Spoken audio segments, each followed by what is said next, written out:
Go to the game folder. Scroll down. Select PlayGTAV. Right-click it. Click on Properties. Click on Compatibility.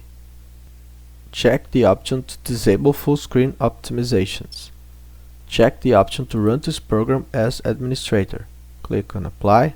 Click on OK. Now select PlayGTAV, right-click it, and click on Show More Options.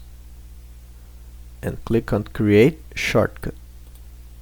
Select the shortcut, right-click it, click on Properties, press the right arrow key to go to the end of the path, press the space bar, and write DX12. Click on Apply, and click on OK.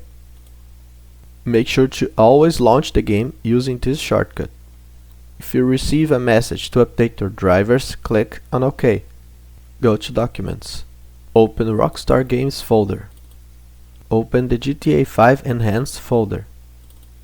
Select the Settings file, right-click it, and click on Delete. Also, when setting the game to run as administrator, make sure you use PlayGTA 5 and not the GTA 5 Enhanced executables. If you set one of these to run as administrator, it may prevent your game from launching. That's why in this video I show you how to set PlayGTA 5 as administrator, and that's what I recommend. Like and subscribe to support my work, and is there any other solution you need? Tell me in the comments.